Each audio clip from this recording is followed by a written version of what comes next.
Greetings, everyone. Um, I want to talk about accepting your faults and getting out of survival. I made a video before um, about the problem with survival, but I deleted it.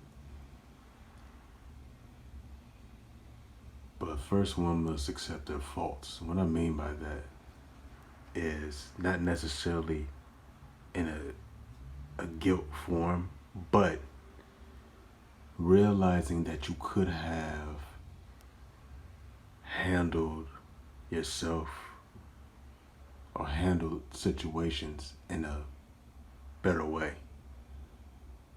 You know, for example, maybe you got into it with someone and you let your emotions get the best of you and you cut a person off. And even though it may have been necessary for you to cut that person off, you could have done it in a higher form, you know what I mean? And the reason why I'm intertwining this with survival is because I was just, I was just thinking and some of the things, even me, some of the decisions I've made, whether with people or whatever, you know, I could have handled it, even though a person or situation may have not been good for me anyway. I could have handled it, you know. I could have took basically like a diplomat approach to it, you know. Because sometimes we start fires ourselves, you know. I have this thing where I tell people, because people used to ask me, like, if you're in a relationship, you know, who wins, who loses. It's not about winning and losing. It's like, how are we going to get through a situation, you know, because it's right or wrong. It's not that I'm a man and she's a woman and this, you know what I mean? It's just communication, but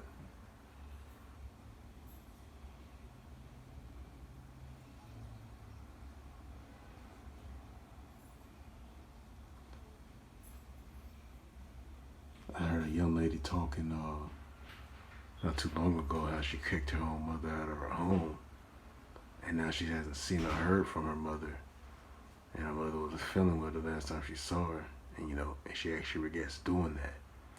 And listening to her story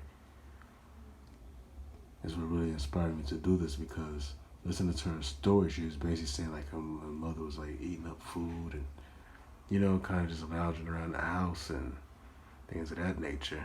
And it was like, and I think she's regretting it now. I'm thinking, it's like, man, I could hear where she's coming from, because maybe now she's feeling like, man, dang, man, maybe my mom's in trouble, and man, I didn't have to kick her out just for that.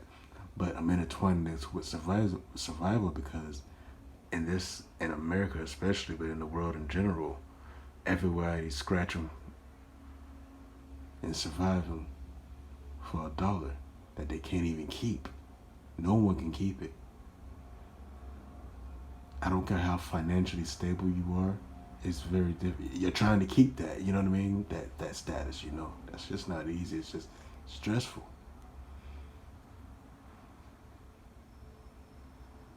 And the reason why she probably the main reason, this is me thinking, she was regretting it, and the only reason why she